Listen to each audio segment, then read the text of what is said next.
اس video کو like کریں، ہمارے چینل کو سبسکرائب کریں، بیل آئیکن ضرور پریس کریں ہماری نئی ویڈیوز دیکھنے کے لیے۔ خداوند میں میرے عزیزو، خداوند کے بابرکت نام میں آپ سب کی سلامتی ہو۔ میرے کچن کی چھت کچھ پیلی پیلی ہو رہی تھی تو میں نے سوچا کہ میں اس کو پینٹ کر دوں۔ پیلی تو اس نے ہونا ہی تھا۔ ہم پاکستانی لوگ تو خوب بھونتے ہیں، کڑھائیاں بناتے ہیں، تو چھتوں کے حال تو ایسے ہونے ہی ہیں۔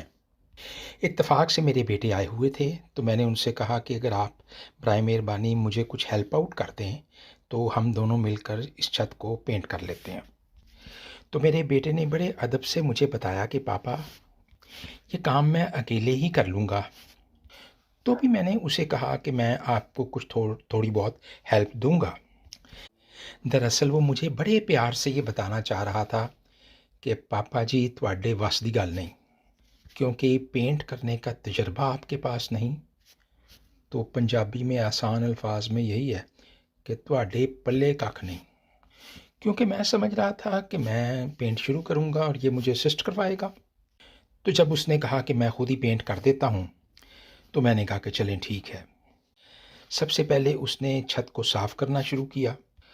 مختلف قسم کے سلوشن لگائے، لیکن چھت پر اتنی زیادہ پلاہٹ تھی اور اتنا زیادہ گھی تھا کہ وہ تو اترنے کا نام ہی نہیں لے رہا تھا۔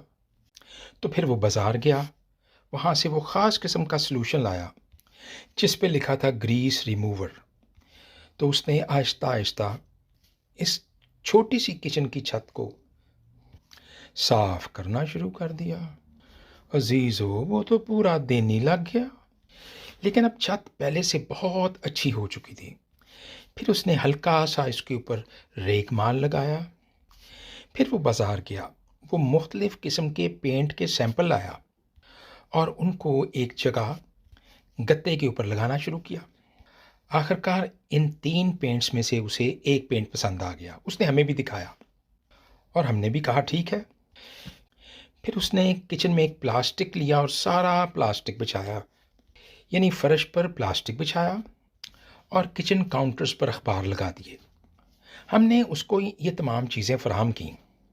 اب اس کے پاس ایک چھوٹا سا برش تھا جس میں اس نے کونوں میں اور جہاں دیوار اور چھت ملتی ہے وہ جو اینگل ہوتا ہے اس کے اوپر بڑی نفاست سے پینٹ کرنا شروع کیا۔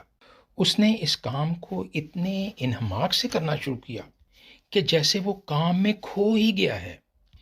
بہت خاموشی میں اس کا یہ جب کام جاری و ساری تھا تو مجھے لگا کہ مائیکل اینجلو اس کا کوئی پھپھڑ تھا، کیونکہ میرے عزیزو سسٹائن چیپل میں جس وقت مائیکل اینجلو نے خداوند یسوع مسیح اور آسمان کی خوبصورت تصاویر کو بنایا تو یقیناً وہ ایک لافانی شاہکار تھا، مگر تھوڑی تھوڑی مجھے بھی جان میں اس عقیدت مندی کی خوشبو آئی جب وہ کچن کو پینٹ کر رہا تھا۔ درمیان میں اس نے ہم سے کہا کہ برائے مہربانی آپ کچن میں تشریف نہ لائیے، کیونکہ اوپر سے پینٹ گر رہا ہے اور آپ یہ پینٹ اپنے ساتھ جب جوتوں کے ساتھ لے کے جائیں گے تو سارا گھر گندہ کر دیں گے، یعنی گیم پھر پٹھی پڑ سکتی ہے۔ آخر ایک وقت آ گیا جب اس نے اس قلم کے ذریعے پورے کونے جو تھے وہ مکمل کیے۔ پنکھے پر اور لائٹس پر اس نے پھر اخبار لگائے اور آخر خدا خدا کر کے 2 دن میں یہ پینٹ مکمل ہوا۔ پینٹ تو بھائی صاحب مکمل ہو گیا، مگر جان جاتے جاتے مجھے ایک بہت بڑا پیغام دے گیا تھا، اور پیغام تو یہی تھا کہ اس نے اس کام کو بہت ڈوب کر بہت بڑے عشق میں جنوں میں کر دیا۔ میں جب بھی اپنے اس خوبصورت پینٹ کو جو میری چھت پر ہوا ہے دیکھتا ہوں تو مجھے مائیکل اینجلو پھر یاد آتا ہے کہ جس وقت وہ سسٹائن چیپل کو مکمل کر کے نیچے اترا تو اس کے پاؤں اور اس کے جوتے کچھ عجب ہی نظارہ دے رہے تھے۔ اس کے جوتے پینٹ سے بھرے ہوئے تھے اور جب اس نے اپنے پاؤں ان جوتوں میں سے نکالے تو میرے عزیزو اس کے پاؤں کی کھال بھی ساتھ ہی اتر گئی اور اس کے پاؤں پر نئی کھال آ چکی تھی۔ میرے عزیزو یاد رکھیے کہ جان بھی کچھ چیز نہیں، مائیکل اینجلو بھی کچھ نہیں، میں اور آپ بھی اس سے زیادہ بہتر کام کر سکتے ہیں۔ یاد رکھیے، آپ لوگوں کو جب بھی کوئی کام دیا جائے، آپ لوگوں کے گھر والے کہیں، ہمارے بہن بھائی کہیں، ہمارے باس کہیں، تو ہمارا کیا ہوا کام اتنا خوبصورت ہو، جو جب لوگ اسے دیکھ رہے ہوں، یعنی ہم جب لوگوں کو دعوت نظارہ دے رہے ہوں، تو بس پھر لوگ ٹکٹکی باندھ کر ہی اسے دیکھنے لگے اور ان کے منہ سے نکلے واو۔